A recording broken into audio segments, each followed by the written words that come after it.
목사로서 제가 뭘 좋아한다 이런 얘기는 참 조심해야 되는데, 제가 작년에 제가 커피를 참 좋아합니다 그랬더니 아직도 집에 커피가 너무 많아서 다 못 먹었습니다. 예. 근데 오늘 제가 뭘 좋아하는지 얘기하면서 시작해야 될 것 같아요. 제가 영화 보는 거 참 좋아합니다. 어렸을 때 제가 한 4살 때부터 한 10살 때까지 그 극장 뒤편 골목에 살던 때가 있었습니다. 그래서 극장을 참 많이 갔어요. 아주 어렸을 때 학교에 들어가지도 않아서 한글을 읽지 못했던 그때 그 어린 나이에 자막 하나 읽지 못하면서 아버님 손에 이끌려서 극장에 갔던 것들이 기억이 납니다.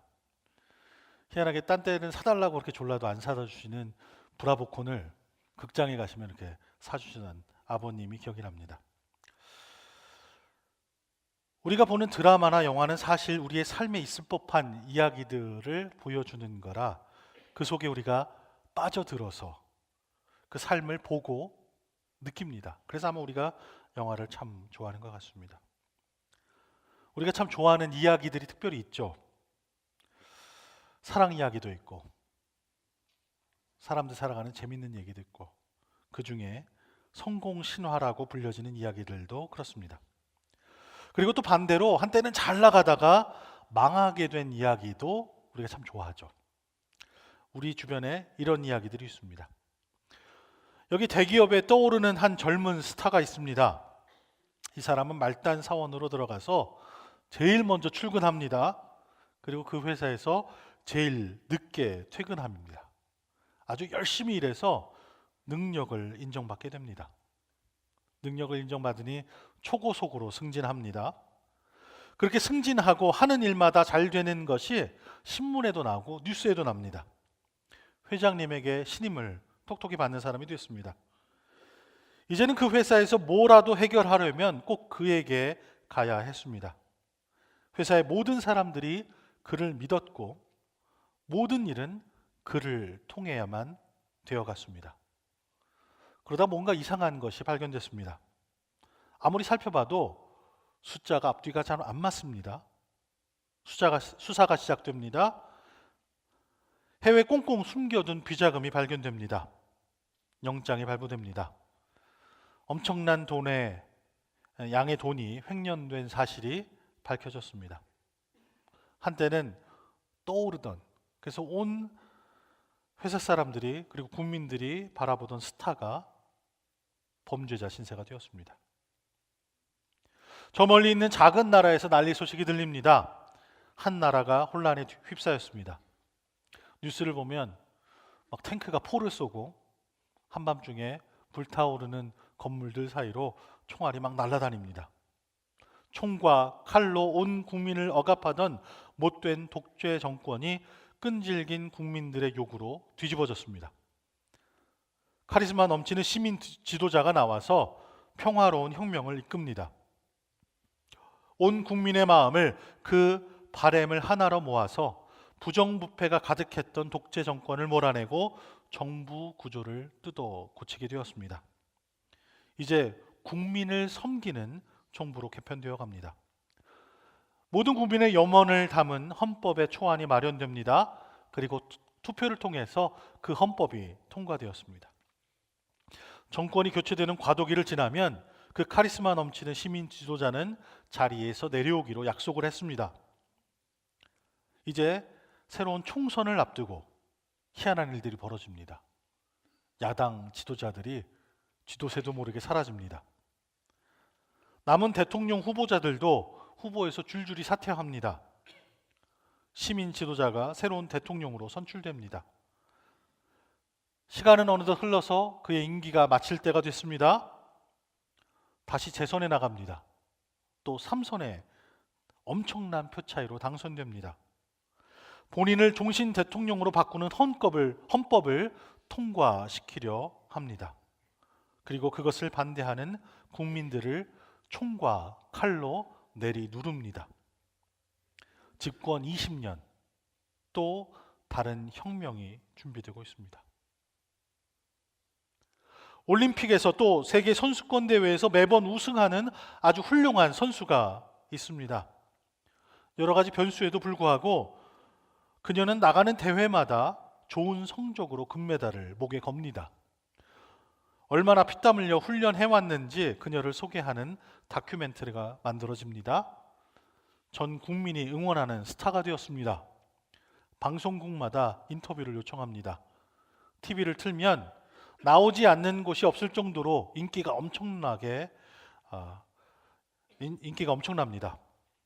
큰 회사들마다 돈을 싸들고 자기 회사 물건의 광고 모델이 되어달라고 부탁합니다. 그런데요, 이런 인기에 찬물을 끼얹는 이상한 소문이 나돌기 시작합니다. 금지된 약물을 사용했다.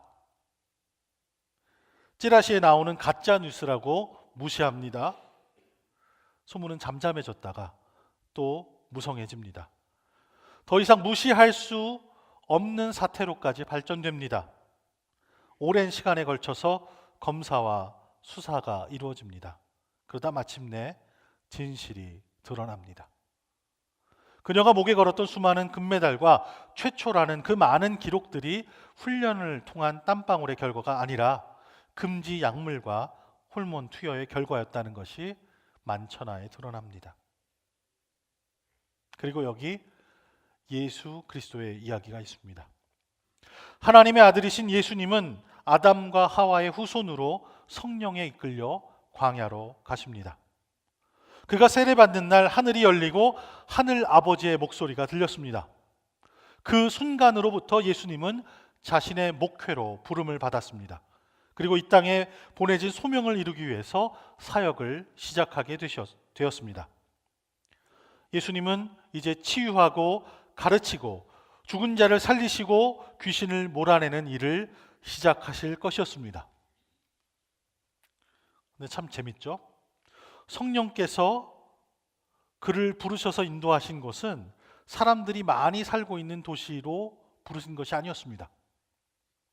이상하게도 사람들이 많이 사는 도시로 가야 하는 것 같은데 사람들이 없는 광야로 그를 부르십니다.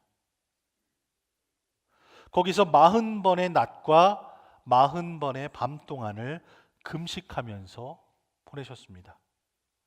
40일이 다 지났습니다. 예수님께서는 몹시 줄이셨습니다. 예수님은 40일간의 금식을 마치신 것이죠. 40일 금식. 40번의 아침 식사를 참으신 겁니다. 40번의 점심 식사를 참으신 거죠. 저 같은 40잔의 커피를 의미합니다. 40잔, 40번의 저녁 식사도 꼭 참으신 것이죠. 그렇게 40일 금식이 마치고 난 후 참으로 연약한 때를 보내고 있을 그 시간, 마귀가 예수님을 찾아왔습니다. 그는 예수님께서 연약하신 그 때를 이용해서 득을 보려고 했습니다. 마귀의 첫 번째 시험은 예수님으로 하여금 돌덩이로 빵을 만들게 하려는 것이었습니다. 여기 하나님의 아들이 계십니다. 그분은 창조의 때에 하나님과 함께 계셨습니다. 창조 때에 여러 모양의 크기의 바위를 창조하셨죠. 또 빵에 사용되는 온갖 종류의 재료들 또한 그때 창조하셨습니다. 자신의 바램을 담은 한마디 말이면 그 광야에 있는 모든 돌들이 빵이 될 것이었습니다. 생긴 모양대로 식빵으로, 바게트 빵으로, 베이글로, 곰보빵으로, 꽈배기로, 단팥빵으로 그 모든 돌들이 변할 수 있었습니다. 배고프죠? 네. 하지만 예수님의 대답은 다르십니다. 사람이 빵으로만 사는 것이 아니라 하나님의 입에서 나오는 모든 말씀으로 산다. 이것은 아주 중요한 선포입니다. 많은 사람들이 생각하기에 하나님의 아들이신 예수님은 그런 육체적인 욕망에 관한 책략에 넘어가실 리가 없다, 그렇게 생각을 합니다. 명색이 하나님 아들인데 빵 하나 때문에 넘어지겠냐? 그런 것쯤이야. 뭐 이런 믿음이 우리에게는 있습니다. 근데 우리가 잊어버리면 안 되는 사실은 이렇게 육신을 입으신 예수님은 아담과 하와의 자손이라는 것입니다. 아담과 하와의 자손으로서의 우리는 육체의 정욕에 관한 나쁜 경험들을 이 성경 곳곳에 기록되고 있는 것을 보고 있습니다. 우리의 인류의 부모인 아담과 하와를 여러분들 보시기 바랍니다. 그 둘은 에덴 동산에 있었죠. 에덴 동산에 있는 동안 그들은 배고픈 적이 없었습니다. 그들에게 필요한 것은 하나님께서 다 허락해 주셨습니다. 그리고 먹고 싶은 것은 얼마든지 먹을 수 있었습니다. 울창하고 아름다운 그 동산에 온갖 종류의 과일과 식물들과 동물들이 풍성하게 있었습니다. 그곳에서 풍성하게 열매를 맺고 있었습니다. 하지만 거기에는 금지된 열매도 있었습니다. 아담과 하와가 어떻게 했을까요? 우리 먹을 게 충분해. 하나님께서 우리에게 필요한 거 다 주셨어. 이렇게 얘기했을까요? 아니죠. 그들은 시험에 넘어가고 말았습니다. 하나님께서 그들에게 먹을 것 충분히 주셨음에도 불구하고 금지된 그 열매를 보고서 야, 그거 참 먹음직스럽다. 저거 참 갖고 싶다. 너무 좋아 보였기 때문이었습니다. 참으로 중요한 사건이죠. 우리 인류의 부모는 그 작은 시험 하나도 견디지 못했습니다. 그러니 우리는 어떻겠습니까? 우리 모두도 시험에 한 번만 속아 넘어가는 게 아니죠. 알고도 넘어갑니다. 모르고도 넘어갑니다. 온갖 잘난 척은 강한 척은 다 하다가 야, 그깟 것 좀 이길 수 있어. 그러다가 허무하게 무너져 버리는 게 우리 인간입니다. 우리가 살고 있는 이 세상을 바라보십시오. 그런 작은 것들, 큰 것들에 넘어져 있는 결과가 우리 눈앞에 있습니다. 미움으로 증오로 가득한 세상입니다. 서로를 때리고 죽이고 싸움이 그치지 않는 폭력이 난무합니다. 상대방을 넘겨짚는 선입견이 그래서 이렇게 저렇게 갈라놓는, 영어로 얘기하면 무슨 이즘이라고 불리는 그 모든 악한 것들 속에서 우리가 살아가고 있는 것이죠. 하지만 우리 예수님은 달랐습니다. 우리와 같이 아담과 하와의 자손이시지만 시험을 견디실 수 있었습니다. 그리고 우리가 넘어질 수밖에 없었던 그 시험을 이기시고 온전한 의를 이루셨습니다. 그런데요, 이렇게 한 번으로 멈출 마귀가 아니죠. 마귀는 멈추지 않습니다. 예수님은 아주 높은 산 꼭대기로 데리고 갑니다. 그리고 세상의 모든 나라와 그 영광들을 보여줍니다. 그리고 이렇게 얘기합니다. 내가 이 세상의 모든 나라를 주장하고 있어. 당신이 만약 내게 엎드려 경배하면 이 모든 것을 당신에게 주겠소. 하지만 예수님께서 마귀에게 말씀하십니다. 사탄아, 내게서 물러가라. 성경에 기록됐다. 주 내 하나님께 경배하고 오직 그분만을 섬기라. 멋있죠? 이것도 어찌 보면 너무도 눈에 빤히 보이는 마귀의 책략입니다. 마귀도 그걸 알았을 것 같아요. 그가 시험하고 있는 대상은 살아계신 하나님의 아들이었습니다. 물론 예수님께서는 그 속을 훤히 다 들여다보고 계셨습니다. 그런데 이렇게 마귀가 이렇게도 뻔한 시험을 하는 것은 그 전에 그것들이 우리 인간들에게 통했기 때문입니다. 권력과 돈을 손에 쥐라 달콤하게 속삭이는 이 시험은 많은 사람들을 넘어지게 했습니다. 수많은 사람들이 물질과 힘에 대한 탐욕 때문에 기꺼이 마귀에게 절합니다. 그리고 지금도 절하고 있습니다. 여러분은 어떠십니까? 돈과 권력의 유혹을 마주할 때 우리는 얼마나 많은 순간 주 내 하나님께 경배하고 오직 그분만을 섬기라 이렇게 멋있게 선포합니까? 아담과 하와의 자손들은 대부분 그런 유혹이 오면 좋습니다. 어디다가 사인할까요? 그렇게 머리를 조아립니다. 하지만 아담과 하와의 자손 중 단 한 명은 이러한 시험에 넘어가지 않았습니다.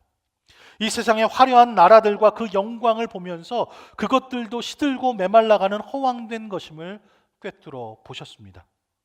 마귀가 권력을 가지고 다스리는 한 아무리 화려한 나라라고 해도 다 잠시 있다가 사라지는 것이고 한계가 있는 것입니다. 그래서 참 하나님이시며 참 인간이신 예수님은 우리 인간이 실패하고 넘어지는 그 곳에서 승리하셨습니다. 하지만 그렇다고 포기할 마귀가 아니죠. 마귀는 예수님을 성전 꼭대기로 데리고 갑니다. 마귀가 말합니다. 당신이 하나님의 아들이라면 뛰어내려 보시오. 성경이 기록됐소. 하나님이 너를 위해 천사들에게 명령하실 것이다. 그러면 천사들이 손으로 너를 붙잡아 내 발이 돌에 부딪히지 않도록 할 것이다. 이 시험은요, 예전 시험들과는 다릅니다. 좀 복잡한 시험이죠. 좀 고급진 시험입니다. 만약에 예수님께서 뛰어내리시고 그 예루살렘 성전에 모여있는 모든 종교 지도자들과 예루살렘 백성들이 하늘에서 천사들이 내려와서 예수님께 시중드는 것을 보게 된다면 어떨까요? 우리가 그 높은 성전에 떨어지면 그냥 쿵 하고 떨어지겠죠.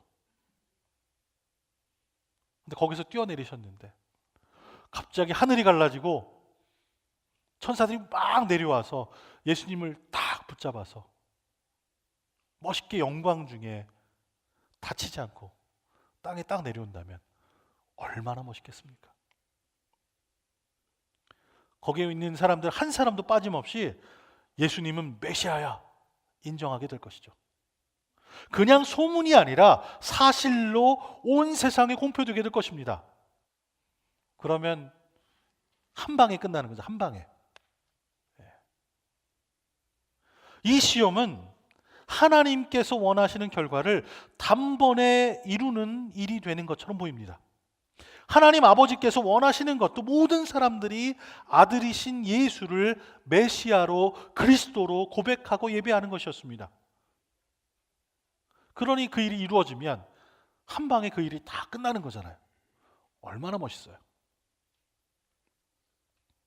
하지만 예수님은 이렇게 하는 것이 하늘 아버지께서 계획하신 것과는 다르다는 것을 아셨습니다.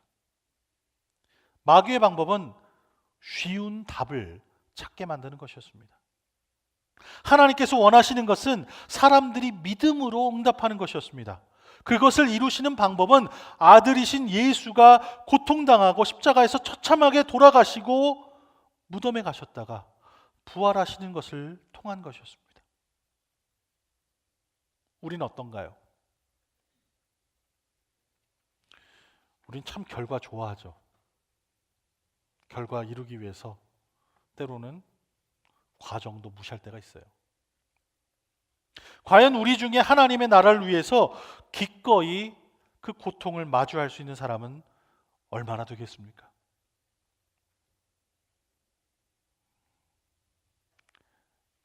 말로는 쉽죠. 하지만 죽을 고통을 앞에 두고 담대하게 아멘 그렇게 할 수 있는 사람은 많지 않습니다. 우리는 신앙 여정을 걸어가면서 고통을 마주해야 할 필요를 봅니다. 아, 이거는 꼭 겪어야 하는 거구나. 이건 꼭 지나가야 하는 거구나. 그런 것을 우리가 봅니다. 그리고 때로 그것이 하나님이 원하시는 방법이라는 것도 우리가 깨달아 압니다. 그런데 그 고통을 마주하고 우리는 주저합니다. 아, 이거 가긴 가야 되는데 이대로 가야 하나? 다른 방법은 없을까? 뭔가 좀 쉬운 건 없을까?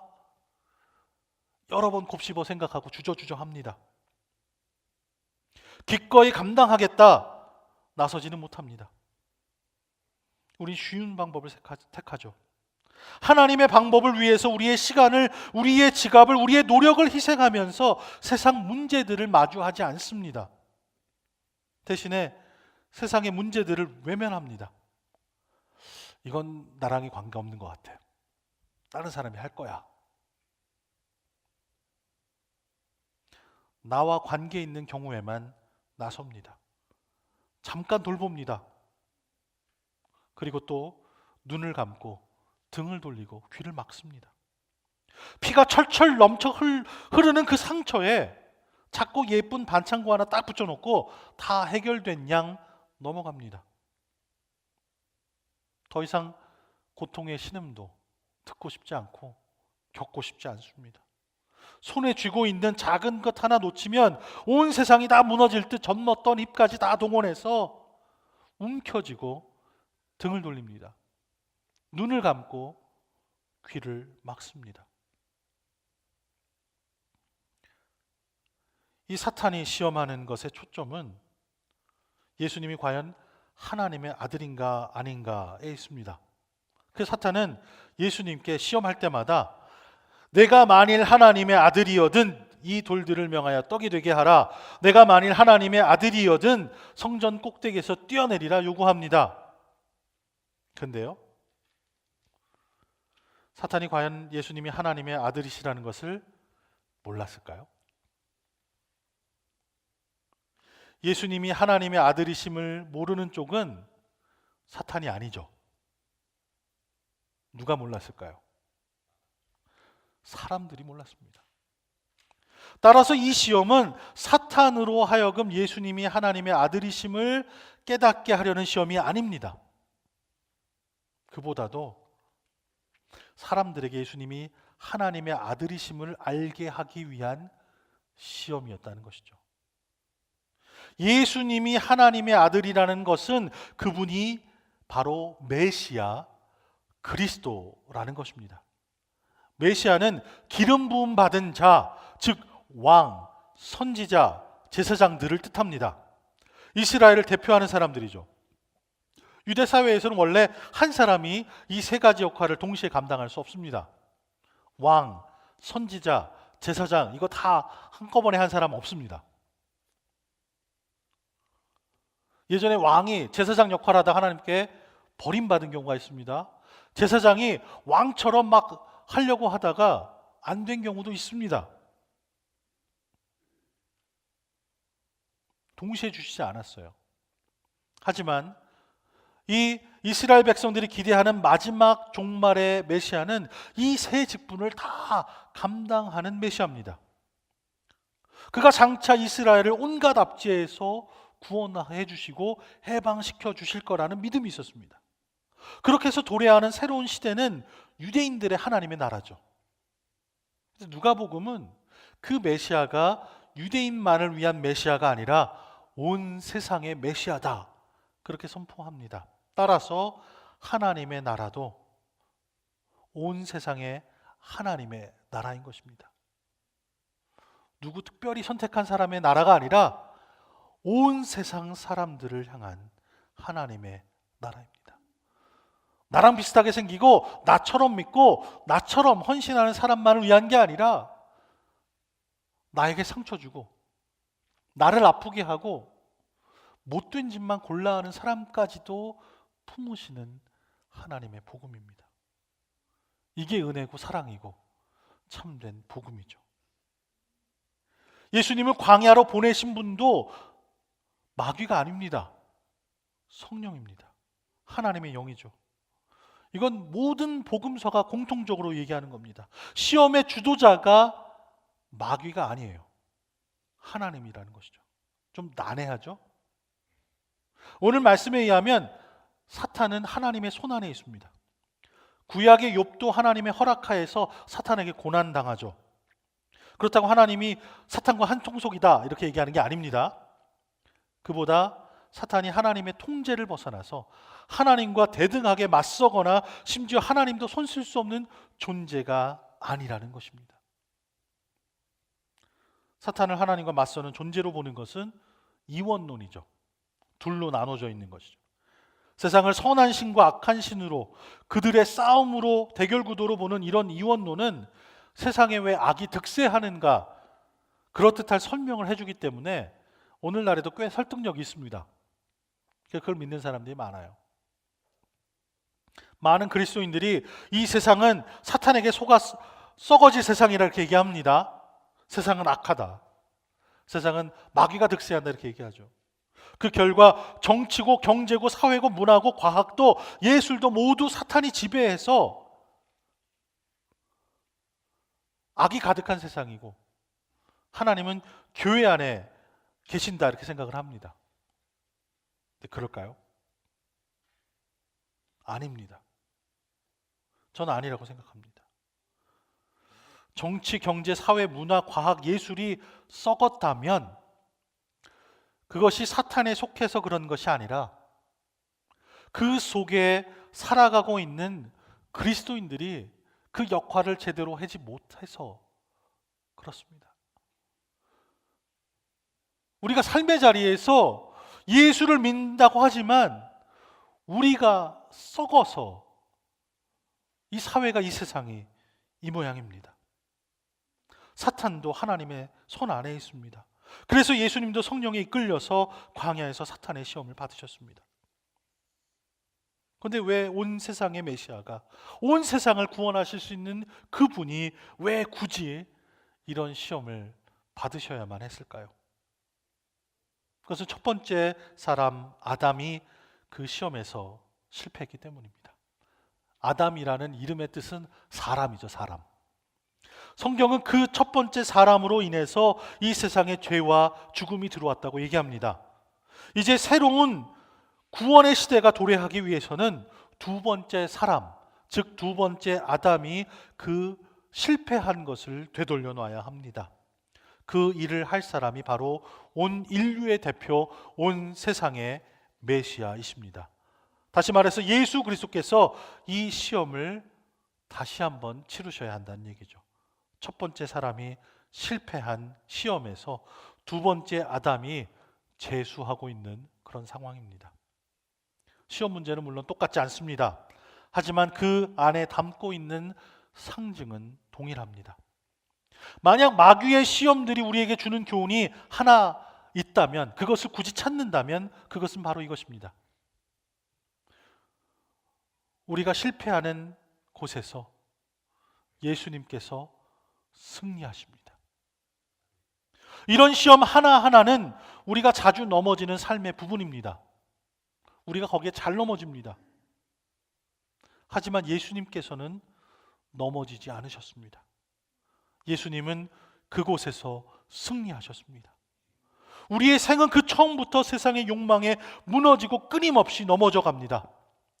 인류의 전 역사를 통해서 보면 우리 인간들은 권력과 부의 속삭임에 넘어가고 말았습니다. 우리는 하나님께서 부르시는 희생의 좁은 길로 가기보다는 계속해서 쉬운 방법들을 찾습니다. 편한 답을 찾습니다. 그렇다면 우리는 과연 무엇을 해야 할까요? 우리는 원죄 때문에 마귀의 시험에 철저히 당하기만 하는 것처럼 보입니다. 시험이란 게 오면 넘어지는 게 우리 인간처럼 보입니다. 그리고 그렇게 시험에 넘어지는 것이 우리 뼛속에 박혀 있는 것처럼, 우리 피 속에 흐르는 것처럼 보입니다. 실수하니까 사람이지 뭐. 우리 그렇게 얘기 잘하죠. 하지만 예수님께서는 시험에 지지 않으셨습니다. 예수님은 우리와 마찬가지로 똑같은 죄된 인간의 자손으로 태어나셨습니다. 다른 점이 하나 있다면 그것은 바로 예수님께서는 늘 하나님의 성령으로 충만하셨다는 것입니다. 마치 우리의 피 속에 실패가 흐르고 있는 것처럼 예수님의 피 속에는 시험에 대한 승리가 흐르고 있습니다. 그렇다면 우리가 해야 할 일은 무엇입니까? 바로 이 예수 그리스도를 믿고 의지하는 것입니다. 예수 그리스도 안에 충만한 하나님의 성령이 우리의 삶에 충만하도록 문을 열어드려야 합니다. 우리가 우리의 능력만을 의지하면 우리는 시험 앞에 반드시 넘어지게 되어 있습니다. 아무리 강한 척하고 센 척해도 허무하게 넘어져요. 시험과 시련의 때에 우리는 예수 그리스도의 능력을 의지해야 합니다. 우리가 실패하는 곳에 예수 그리스도께서 승리하십니다. 주님을 모시고 주님과 함께 동행하시는 여러분의 삶이 승리를 경험하시기를 축원합니다. 기도하시겠습니다.